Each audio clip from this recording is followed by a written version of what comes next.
and welcome to Trusty Chords, the podcast which aims to celebrate music and those that create it. Ever since they released their debut single back in 2019, Queensland alt-rockers Cardboard Cutouts have been determined to keep themselves moving. Whether it's trying new things on the writing or recording front, or simply looking towards myriad artists for inspiration, it's easy to see they're a group who aren't happy to stay in one lane. Indeed, these past few years have seen the group slowly grow and evolve with each and every release, with EPs such as Weekends and Patchwork now giving way to their debut album, Politics and Footy Tips. An impressive piece of work for the group, it's a record built upon combined decades of musical appreciation, and clearly focused on the shuffle feature. With each and every track feeling like its own little world, so too does the music ebb and flow, showcasing their varying musical approaches and their associated talent. What I'm trying to say is that it's a corker of a record that's worth your time. This week, Eliot of Cardboard Cutouts was kind enough to join me for a far-reaching chat where we discussed everything from rockabilly bands to Norwegian black metal, though the latter one might have been me. Anyway, have a listen to Cardboard Cutouts, Politics and Footy Tips, buy a ticket to their upcoming tour, have a listen to our chat, and I'll see you at the end of the episode for some general housekeeping.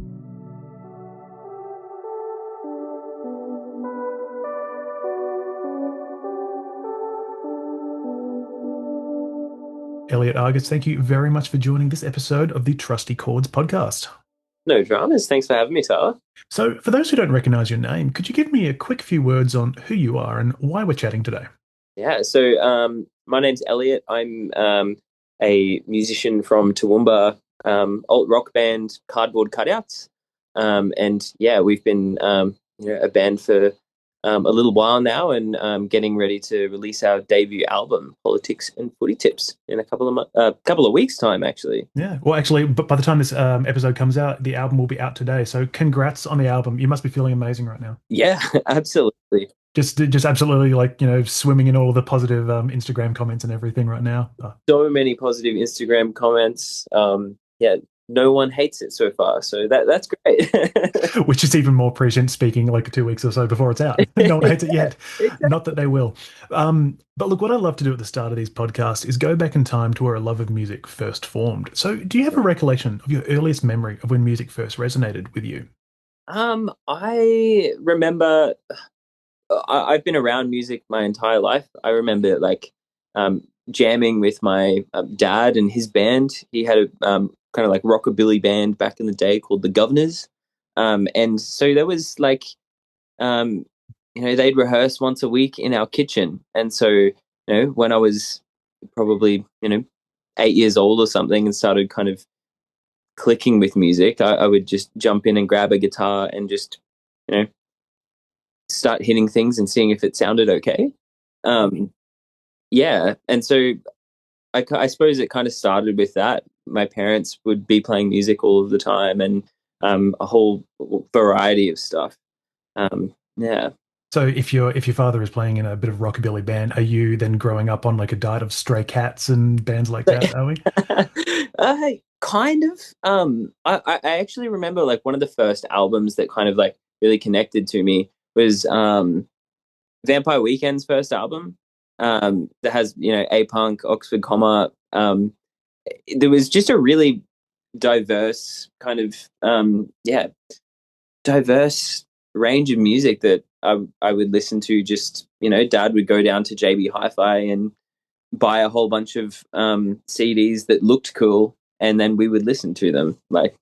Yeah, right. And especially that Vampire Weekend album has a very global sound to it, because I think they, being New York University students, they're sort of doing that little bit of, I don't know, sort of like a little bit about African sort of rhythms and everything in there, which felt a bit weird as a bunch of white guys, but they were really opening themselves up to a lot of different sounds. And I guess that's what happened for you just in general. You're opening up to all these different sounds as you're getting older.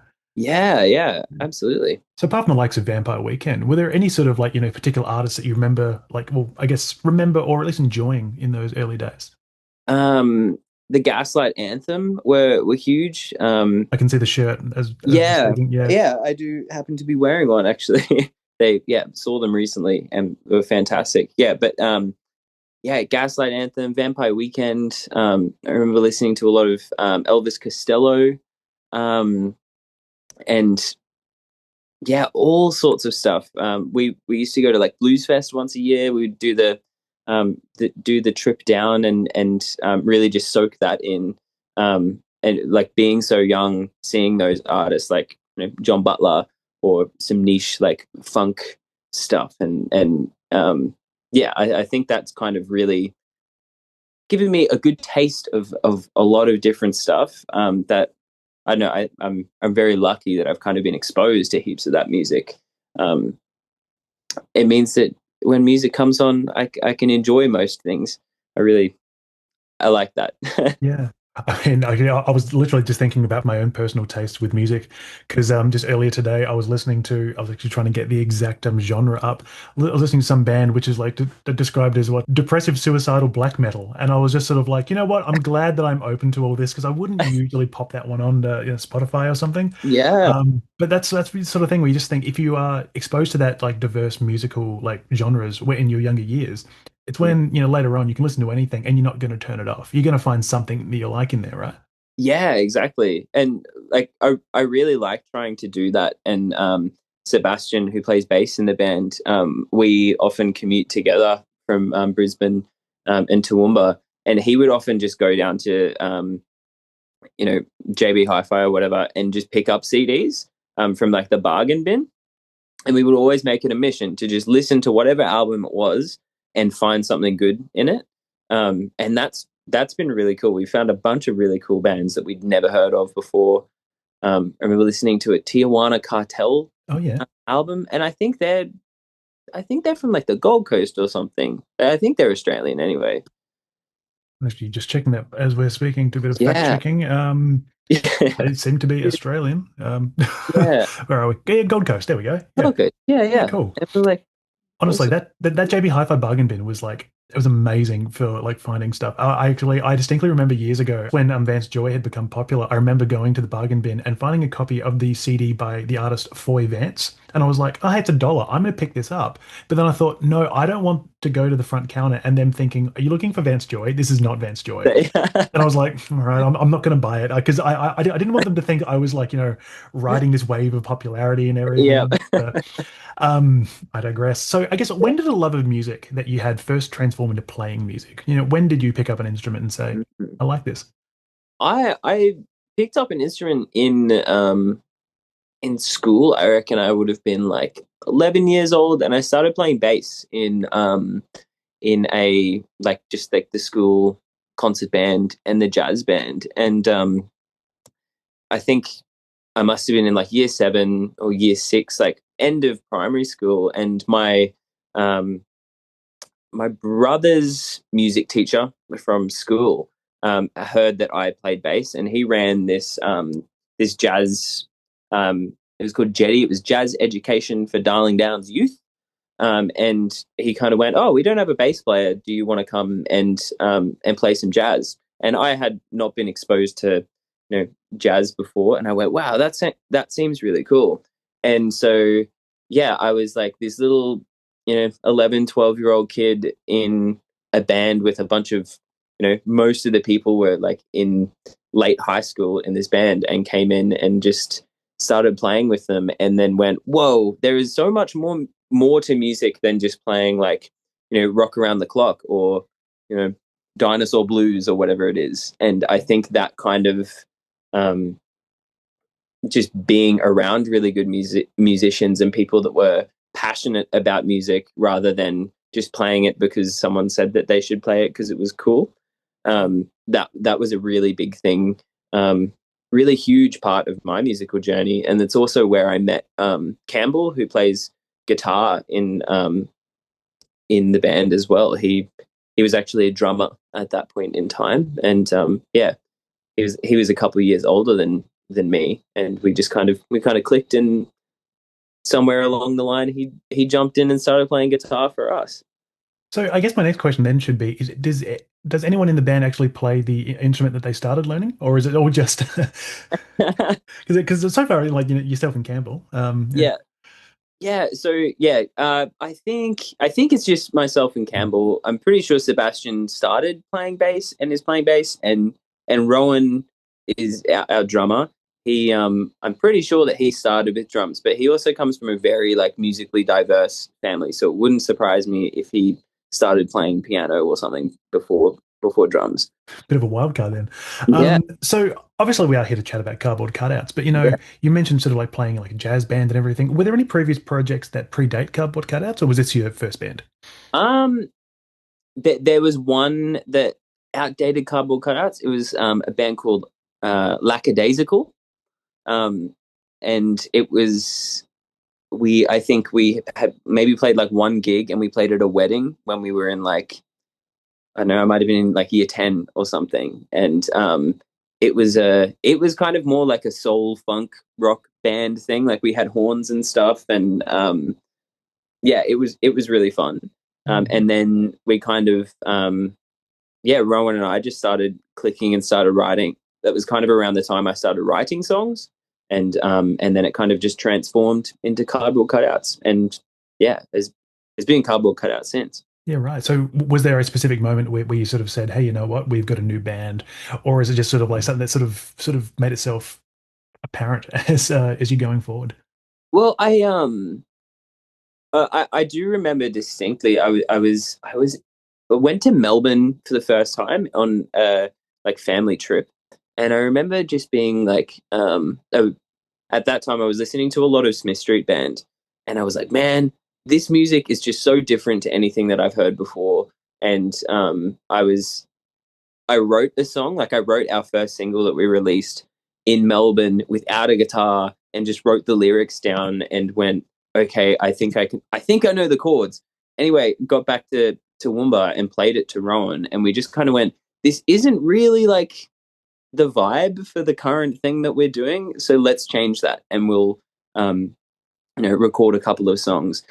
But that was actually pre Cardboard Cutouts. We were going under like Eliot, Argus and Friends at that point, because Right. we didn't have a name, and we were just recording. We weren't really hadn't really talked about playing music or releasing stuff. So yeah, but it So very quickly became Cardboard Cutouts. I'd say it's just a very fitting that you sort of inspired by this mystery band, considering what they had that CD, Will Wagner and Friends. So it's all Yeah, sort of there we go. I yeah, can, that's probably where I got that from, to be yeah, honest.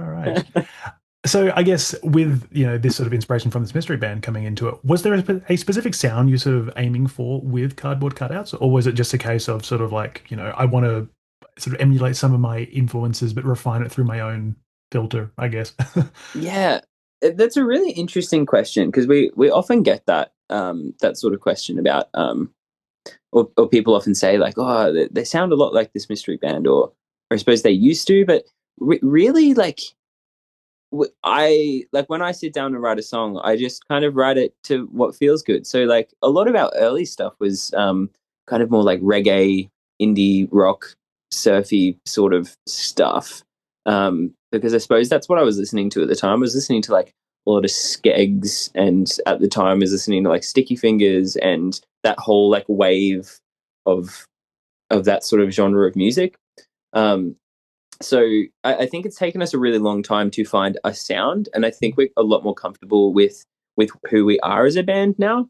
So our back catalogue is just confusing, because it's it'll go from like an indie rock tune to something that is pretty much just a reggae song, or um, yeah. So I think for a long time, like it's taken us a long time to find the sound that we want to be writing, I suppose.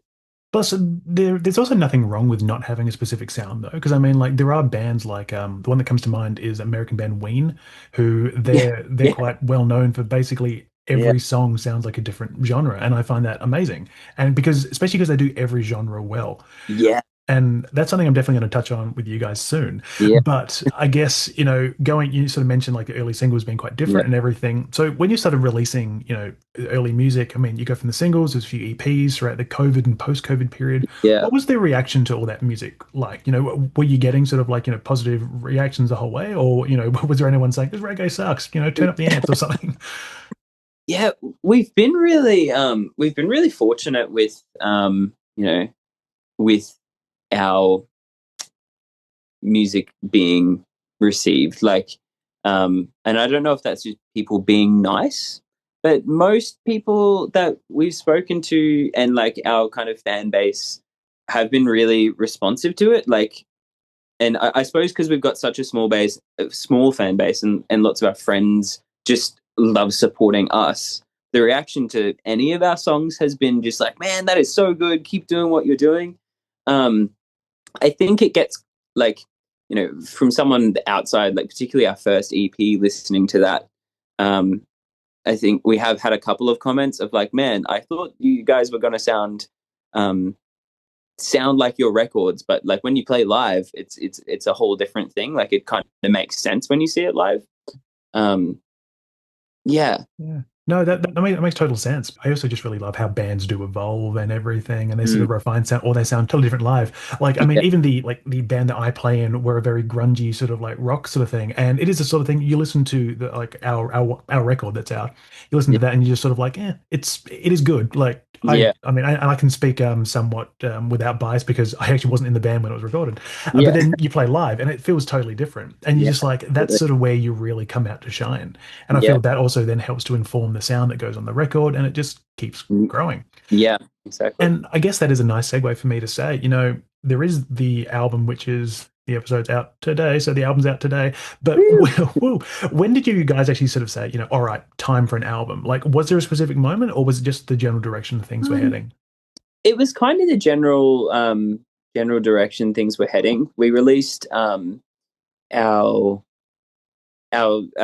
second EP, Patchwork, and that was kind of the project that we went, okay, let's play around with our sound and just kind of release a whole bunch of songs that like don't really make sense together but are a cool collection of songs. And then after that, let's do an album. And so there were quite a few songs that were on the album that we'd been holding on to for a really long time. um, and we kind of, yeah, finished that EP and then started mucking around with some of that new stuff and went, let's just make an album. Let's not just do another EP. Let's refine these songs and work with someone on it to kind of give ourselves the best shot that we can for, musical success, or getting it to sound the way that we want it in our heads, because everything before this point we haven't always kind of caught on to what we wanted it to sound like. There was always just like some sort of polish missing from things. Yeah, and I think we've really kind of we've satisfied that in what we've done with the album. Because I was also going to say, how does it feel to really actually go head down for an album? Because I mean, EPs and singles are one thing, but there's a sense of grandiosity when it comes to an album, and it feels like a much bigger thing. Even though in theory, Yeah, like you could just say it's a bigger EP, and yeah, yeah. if you didn't have any sort of like big mental block ahead of that, like did the process, or sorry, did the prospect of an album feel like a much bigger chapter for you guys then? Yeah, absolutely, absolutely. Uh, we kind of planned things out a lot more, and we kind of with everything else we'd done ourselves, so we were very much DIY. Recorded most things ourselves, mixed it ourselves, and then we went, okay, let's find someone to work with, and we found a producer in Brisbane that plays in a band called It's Acrylic. His name's Harry Verity, and we'd kind of had some interactions with him, and so we went to him and went, hey, like we've got these songs, we want to write an album, would you be down to kind of produce it um and we'll record them? And he was super keen on it. And then we did like pre-production sessions, and it just kind of spiraled from there.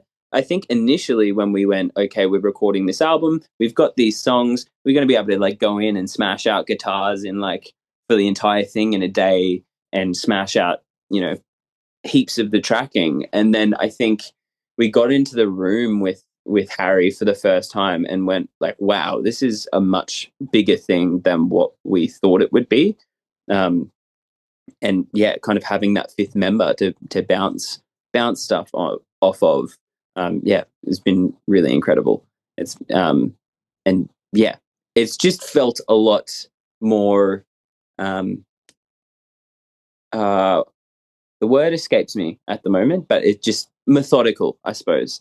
I've listened to the album already. And it's a gorgeous album. Like it's really rewarding to listen to. It feels so satisfying in the headphones as well. And Mm. it's a sort of thing where just like listening to it as well. I was really wondering what was the writing process like for it? Because at times it feels like every song just feels like its own story, really, and it feels like it's so everything feels so self-contained, but also part of this larger world. Like, what was that like for you? Like, was that sort of the goal, making it all like its own individual world, or? Yeah. So yeah, I find my writing process for some of these songs has been really interesting. So when we usually I will like write the song, and I find it really for lots of these songs, they're not so much about personal experiences, but they're more about experiences of people around me and kind of putting myself in their shoes um, for a couple of them. And then there are, yeah, definitely ones that are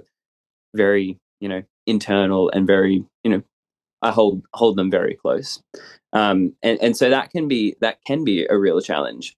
Um, because generally what happens is I will write the song and then take it to the band, and then we'll pull it apart and go, okay, how do we make this a cardboard cutout song and not just a song that Eliot wrote? Because I think, yeah, because that's such an important part of our identity. It's not my band. I'm just a member of the band. And yeah, so most of the songs were pretty much written beforehand, but there are a few. So there's like The Flame in Us springs to mind, and Dishy were kind of like the two that we didn't really know what we wanted to do with those songs. The Flame in Us, I hadn't even written most of the lyrics when we went in to start tracking. Like I think I wrote the lyrics after all of the instrumental was done, for the most part. And then Dishy was another one that we went in, and it sounds completely different now to what we thought it was going to sound like when we first got into the room and started recording. Um, and so, yeah, I suppose to answer your question, we've got a very confusing songwriting process, um, but it kind of just takes the best bits of all of us and just um, smashes it into what it is.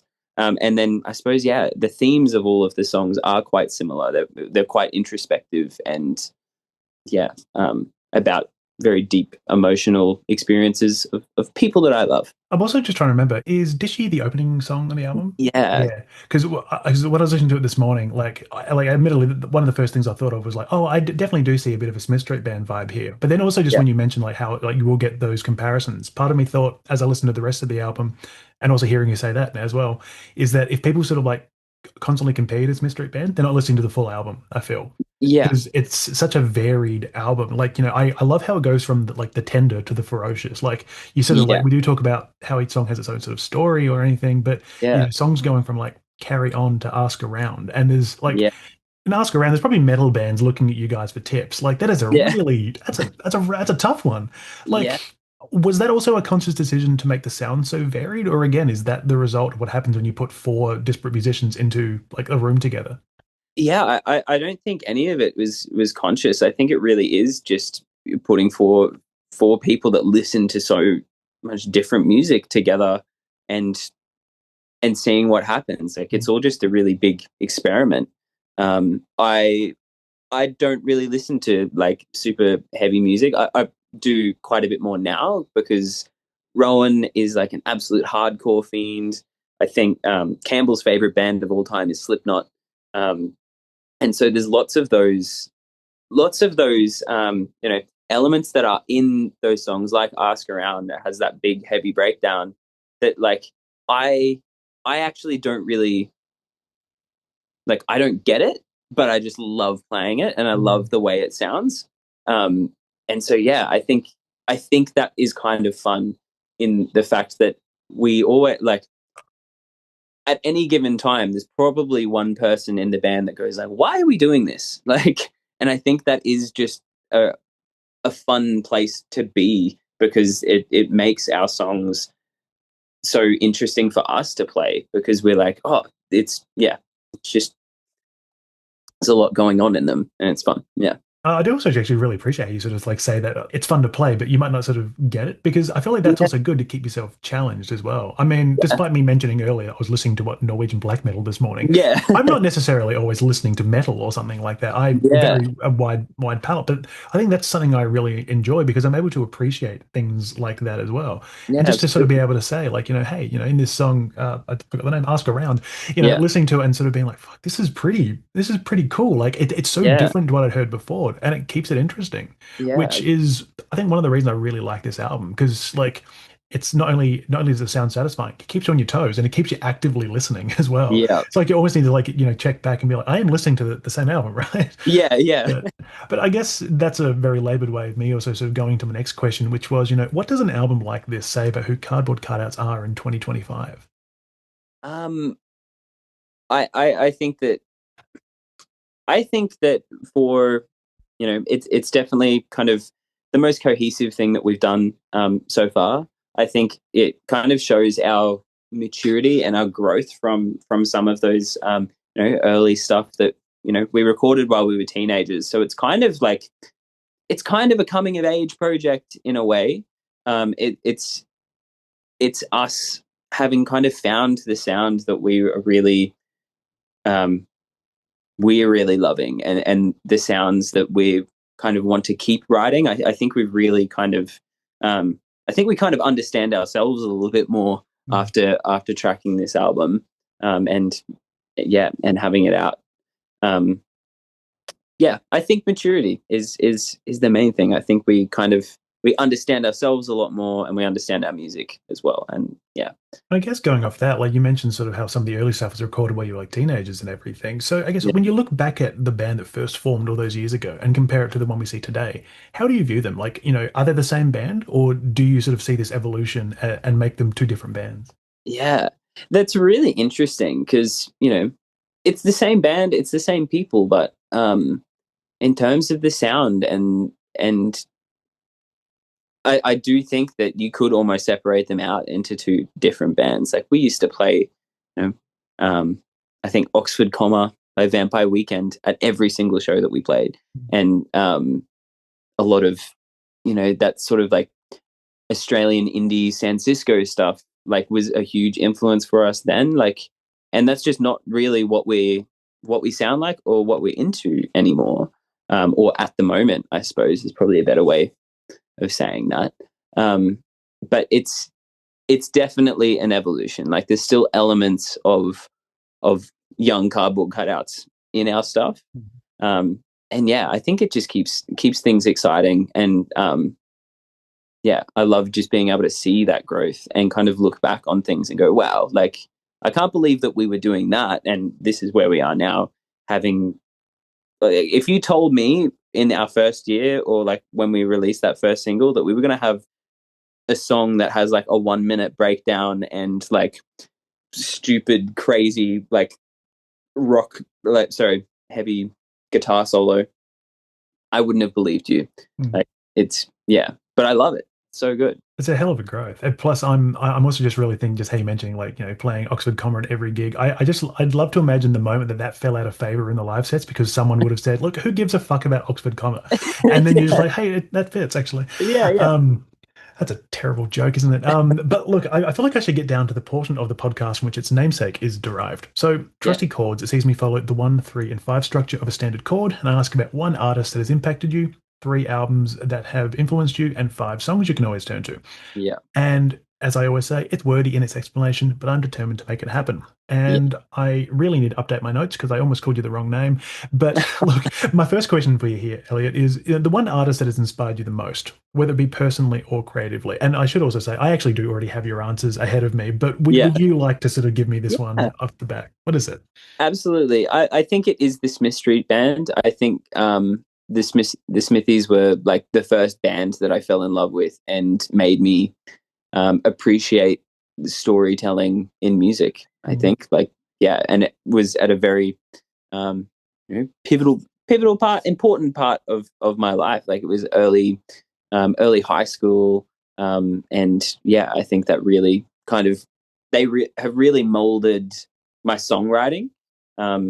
Yeah, they got me into music. Yeah, because I mean, I always feel like, good songwriters are the sort of thing that you really, really resonate with. And I appreciate Smith Street Band. I'm not a huge fan, but I can definitely see sort of like why the fan base is so voracious because Yeah, Will does have this really like good command of songwriting. And I mean, admittedly, like I think one of my favorite songs of all time is that one he wrote, Leica. It's yeah, just it's such a gorgeous song. It's a yeah, heartbreaking song, absolutely. yeah, But I really do appreciate good songwriters, and I can see why you'd sort of like resonate so much, and how it could continue to like influence you. Like I'm not sure if it still influences you, but I can see how it yeah, would have sort of sown that seed in there as well. yeah, absolutely. But and that also neatly goes into our next question of the three Yeah. albums, because what is your first album here? So the first album there is "Throw Me in the River" by the Smith Street Band, and I think that was the album that kind of really got me into music, into songwriting. It was that album. I remember listening to it for the first time and just going like, oh my god, like that's changed my life. Like I like hadn't heard sounds like that before, or I suppose hadn't heard them in a really long time. I used at that time, my favorite album before that was Ed Sheeran's Plus. It was like I was a huge Ed Sheeran fan, and then There's nothing listened to wrong with Ed Sheeran, but no, yeah, but yeah, I mean it's like chalk and cheese in comparison. It's yeah, Smithies, isn't it? exactly. I heard that album and went, "Wow, that's what I want to be playing," and that's the type of music that I'm really into. It's fascinating how it can sort of have that impact as Yeah. well. Like I very vividly remember this era of Smith Street Band because like I was like I've long been a big fan of the American band AJJ, and Mm, they were I know at the time I think Smith Street Band had toured with AJJ and they actually brought them out to Australia for the first time, and I was very stoked with that. But yeah. also like this album's produced by Jeff Rosenstock, who is a Yeah. great producer, a absolutely insane musician as well. Like Yeah. both in this and what else was he in? Bomb the Music Industry, Arrogant Sons of Mm, Bitches, I think. yep. He's such a talented guy, and it's just like this is an album where it's like so many talented people working together to create something that is so good. Yeah. It's amazing. Yeah. But So look, that's I mean I'm sure we could talk about that sort of thing for yeah. ages. But Yes. next choice is actually an album by a guest or sorry, it's by a musician I had as a guest on this podcast earlier this year. It is Slowly Slowly and Race Car Blues. So what's it about this album that really resonates with you? Um, heard that album for the first time like shortly after I moved to Brisbane, after I finished high school, and I had no job. I was um, just playing at markets with Rowan just for a little bit of cash. And I remember at that time, I think it was around the time that that album came out, Race Car Blues, and it was album of the week on Triple J, I think. And they just kept popping up, and I remember hearing, I think it was Safety Switch, and just going like, "What is this?" Like, I don't know, it just really connected with me, and it was kind of the first band that I really fell in love with just listening to radio.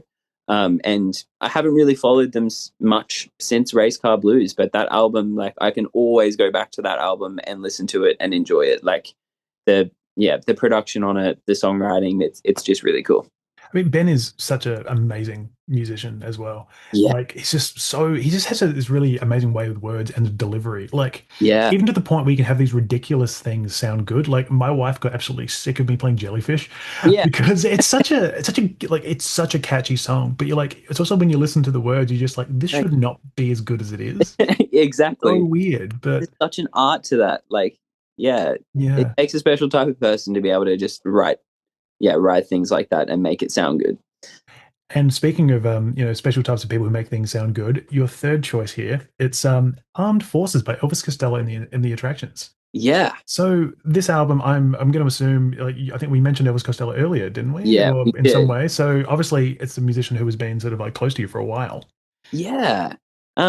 I absolutely love like lots of Elvis Costello's like earlier stuff, and Armed Forces is just one of those ones that like everything just sounds so musically perfect on that album, and there's just like every song feels good to listen to, and you know, I absolutely love I don't know who played bass on that album, but whoever played bass, and I think there's a bass synth, is just absolutely monster. Um, I think Green Shirt. I'm pretty sure Green Shirt's on that album, and Green Shirt is just the silliest little, might be a 3-minute song that just like, I don't know. I absolutely love it. I can listen to that album at any time of year, any time of day, and it sounds good. And it's kind of from my childhood, I suppose, which, there's that little nostalgia aspect to it as well. So actually, I think it was in midst of COVID, I actually interviewed Elvis Costello, Oh, and true. he was such an interesting guy, and but he's also one of those people who actually just feels genuinely interested in what you're saying as well. And I'm just like, he has no like. You shouldn't. I'm me, he's him. Yeah. Dude, you're better than me, sort of thing. Yeah. But the one thing I always just go back to is like the last thing he said to me is hanging up. He's because of COVID and everything. He just says, Yeah. "Look, stay well and throw your television out the window." And I'm like, you know what? That's words to live by, mate. Like, Yeah. it's such a it's very very cool guy is the best way I can put it. It's Oh, just great. yeah. Absolutely. And the last questions we have is I'd love to know the 5 songs you can always turn to, whether it be for comfort, for excitement, anything at all. Your 5 trusty songs. And I guess to kick Yeah. things off, we've got a bit of a lengthy song. Yeah. The Wine song, Cat Empire. Hmm. I just an absolute like that album, fantastic. But the Wine song, it just kind of encapsulates that kind of you know, it just there's just so much energy in it, and it's such a fun party song with also kind of a little bit of a sad message about it as well.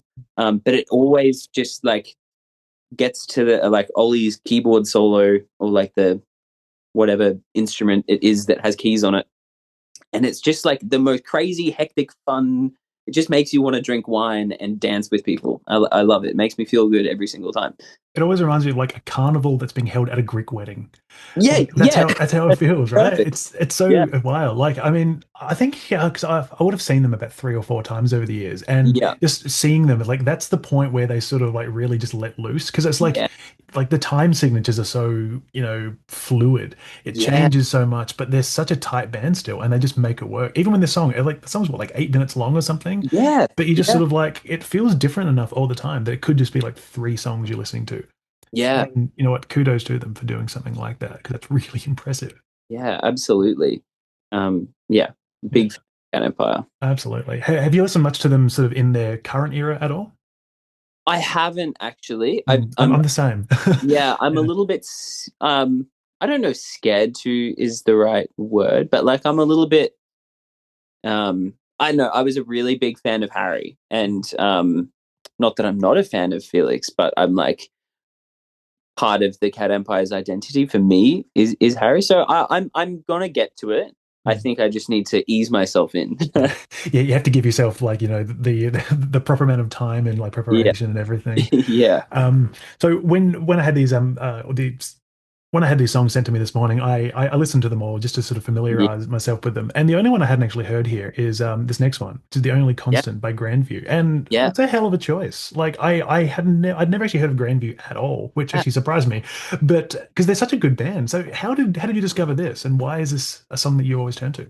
Yeah, so this is honestly this is a very kind of recent addition to my you know five songs. I actually heard of this band from our producer when we were tracking the album, and he kept going to this album for like kind of guitar tone references because the guitar tones on that album are just so good, super clean, plucky, icy stuff.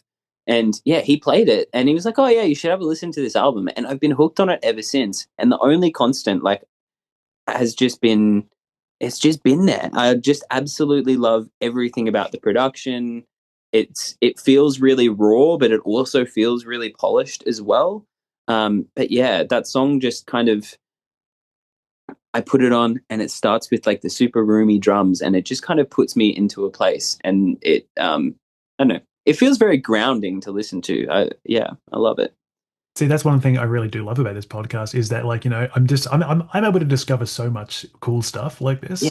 And yeah, this is definitely, it's like an album I'm probably going to listen to over the weekend just to really sort of like sink myself into because it's the only constant sounded so good. Yeah, definitely do it. It's a fantastic album. And next choice is the opening track to one of the best Australian albums of all time. Yeah. And it's Hourly Daily by UMI. Now, I should say Hourly Daily, the song, is not a very common choice. So why this song? Yeah. I think it's my favorite song on that album. And there is just something so beautiful and like almost tragic about that song. Like every chord just makes sense, and the like it's one of like the first kind of like rock songs. It's not really a rock song in and of itself, but that kind of has that like, has the strings, and it just like it feels so perfectly orchestrated.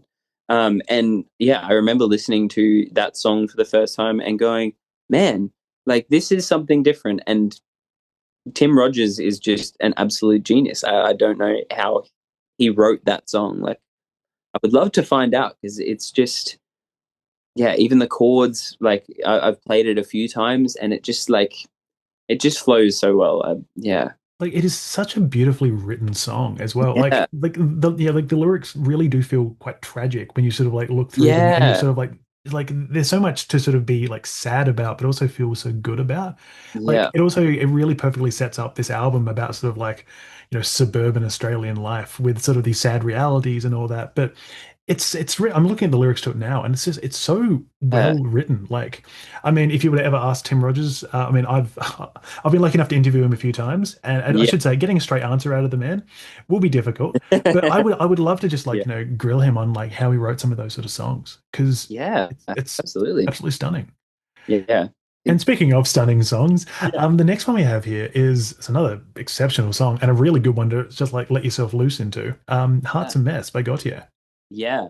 Look, I could have picked any Gotye song to put on this list. Um, Massive long time fan of Gotye. I'm hanging on for an album at some point. I feel like it's got to come. It's only But been 14 years. Like, yeah, yeah. yeah. Hearts a Mess was just another one of those songs I listened to, and it just like absolutely blew me away. And I think I heard it for the first time. I was watching the film clip. Um, which is just one of the coolest music videos ever. Um, I think it is so. It's Hearts a Mess is so simple. It's such a simple song, but he makes it so complicated. Like it's almost a chord loop for the entire thing, but there is just so many like different unique sounds that happen throughout the song, or like, just like bits of ear candy just thrown in that will just happen once and then pass and just never happen again. And I think that's the beauty of Heart's a Mess, but a lot of Gotye's stuff is that you can listen to any of his songs, and Heart's a Mess is one of them, that you will listen to it and you will hear something different every time.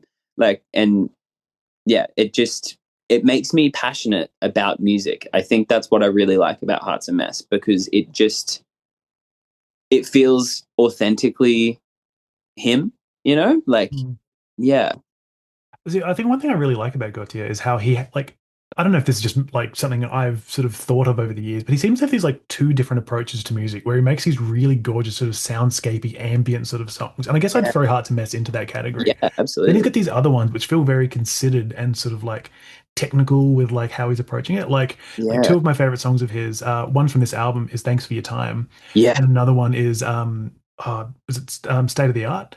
Oh, State Um of the Art is, like that mm, is such an exceptional song. It's just yeah, like it's so clear he knows his way around everything in mhm. music, and he is just like he's basically just flexing. He's like this isn't even my whole day. I'm just going to crank out like a Yeah, exceptional song. But yeah, Hard to Mess is one of those songs you can just lose yourself in. Like listening to it today in preparation for this yeah, chat, I hadn't listened to it in such a long time, and yeah, I was just floored by how good it is. Like yeah. it's so satisfying, and It's I'm also so glad that you picked it. yeah. Oh, it's just incredible. Gotye is a freak, and yeah, I would love some more of anything that he does. I would as well. I mean, at the very least, well, like I think the Basics recently released a new track, Yeah, they which did. which is good, but it doesn't scratch the same itch. No, it. Like, I think I'm pretty sure that in the chorus of that song you can like slightly hear Wally DeBacca doing the backing vocals, and mm. I'm like, I want more of that. Like he's got such a unique timbre voice, and yeah, incredible. We want to back. And the last song you've chosen here, killer track, How to Taste by Violent Soho. Yep. I picked that because I think it's the first song on that album, on Waco. Mhm. And when I got my P's, that CD was in my mum's car. For some reason, like, yeah, my mum was listening to Soho, and then that was just the only thing that I was listening to. And How to Taste is just so, I just love how it builds. Like, it's just got like the super clean guitar to start it, and it kind of just like builds into this really big song, and then kind of finishes the same way it starts. And it just like, it just makes me feel good to listen to it.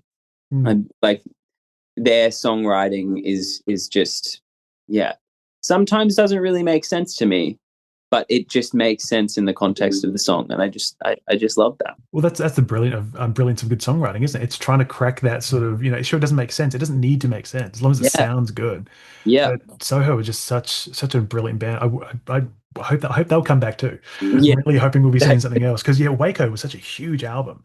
Oh yeah. But I mean, like, especially coming off the back of Hungry Ghost and everything, then going to a record like that, like, brilliant. Yeah. And they did such an amazing job. Oh, absolutely. And I think it was kind of cool because it was like a lot more polished. Like, it felt a lot more, produced, I suppose. Like, which was an interesting change from Hungry Ghost, which I felt was like a little bit more raw sort of stuff. And I love the way that How to Taste like sets that up for the album. It's fantastic. Absolutely fantastic band as well. Yeah. And also, I should say, some very fantastic insights from yourself, mate. So I feel like I should close by saying, Eliot Argus, I want to say thank you so very much for your time today and for being part of the Trusty Chords podcast. Thank you. Really appreciate it, Tyler. Yeah, I'll catch you soon. Thanks for everyone for listening.